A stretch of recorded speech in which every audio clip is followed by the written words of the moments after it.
তো hello viewers, আসসালামু আলাইকুম। তো এখানে দেখতেছেন অনেকগুলো ডিম। তো এইগুলো ডিম আমি এখন রেডি করবো ইনকিউবেটরে বসানোর জন্য। তো প্রথমে আমি জীবাণুনাশক ওষুধ দিয়ে আমি ডিমগুলোকে পরিষ্কার করে নেব।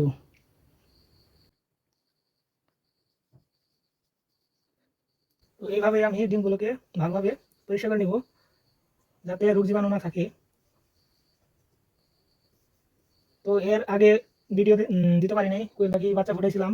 তো সেটা আলহামদুলিল্লাহ ফুটছিল। 10টা ডিম দিয়েছিলাম, সেখান থেকে 7টা ডিম ফুটছিল। তো ইনশাল্লাহ মুরগির ডিম এখানে আছে 33টা ডিম আছে। এই ডিমগুলো আমি ইনকিউবেটারে বসাই দিব সবগুলো, আপনারা দেখতে থাকুন। এখানে আমরা জীবাণুনাশক দিয়ে ডিমটি পরিষ্কার করে নিয়েছি। তো এবার আমি মার্কার দিয়ে দাগ দিয়ে নেব, যাতে চিহ্ন করা যায়, মানে উল্টায় দিতে সুবিধা হয়। তার জন্য এইভাবে আমি দাগ দিয়ে নেব।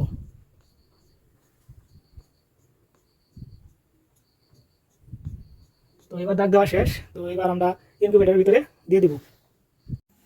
তো এখন আমি ইনকিউবেটারে ডিমগুলো বসাবো। তো এই হলো আমাদের ডিম, এর মধ্যে আমি সংরক্ষণ করছি। তো এটা হলো মাটির পাতিল। তো এর মধ্যে আমি এখন এই আমার হাতে বানানো ইনকিউবেটারে আমি ডিমগুলো দিয়ে দিব। তো এখন আমি দিয়ে দিব ডিমগুলো।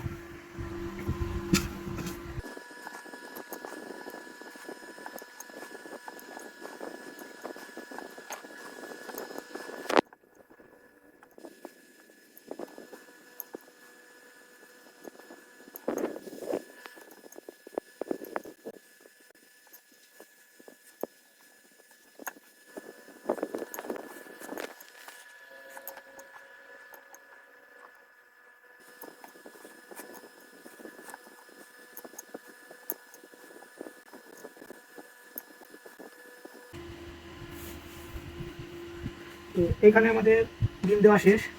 তো এইভাবে আমরা রেখে দিব।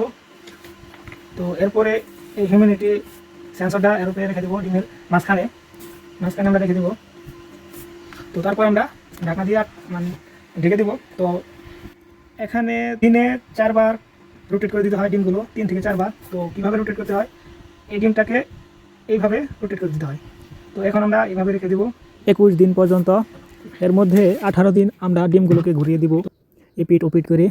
তো আপনারা যারা ইনকিউবেটার তৈরি করতে চান ঘরে বসে, কেমনে তৈরি করবেন, কিভাবে তৈরি করবেন, তো সেন্সর বা ভিতরে হিউম্যানিটি টেম্পারেচার কত দিতে হয়, তো এটা আমি ডেসক্রিপশনে আমি দিয়ে দিব। তো আপনারা ওইখান থেকে দেখে নেবেন। তো অবশ্যই এই আর্দ্রতা মিষ্টি থাকতে হবে, অন্যগুলোতে হবে না।